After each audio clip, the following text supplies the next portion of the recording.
In today's video, I'm going to teach you how to use Etsy Marketplace Insights. Start by heading to Etsy.com. If you sell on Etsy, sign in and open your shop manager. That's your command center for everything related to your shop. From there, open Stats.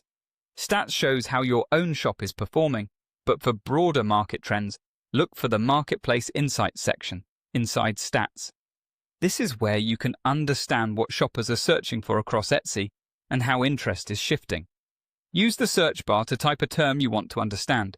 Think of words buyers would actually use, like materials, product types, or occasions. Enter your term and let the tool fetch results. This gives you a market-level view you can use to validate ideas before you invest time in new listings.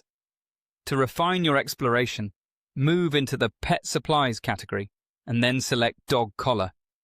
Using a category path like this helps the Insights tool narrow the results to the most relevant context, which reduces noise and makes the data more actionable.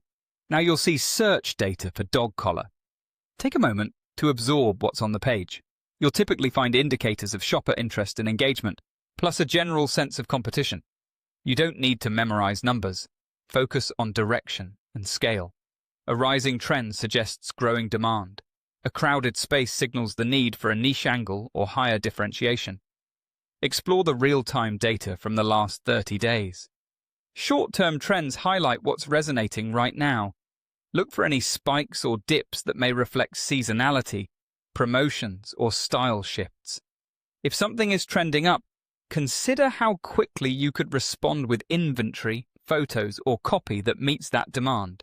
Next, open the similar terms section. These are close variations shoppers also use.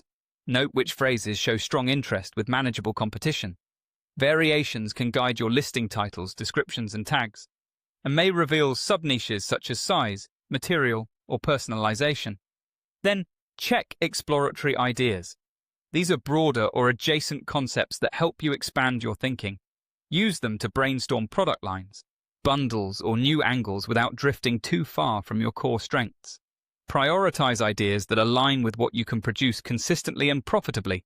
Finally, look at conduct competitive research. Here, review how leading listings present themselves: photos, titles, feature highlights, pricing, and shipping. Identify patterns that buyers respond to and gaps you can fill, like unique materials or clearer sizing guidance. The goal isn't to copy, it's to understand the bar and position your offer above it.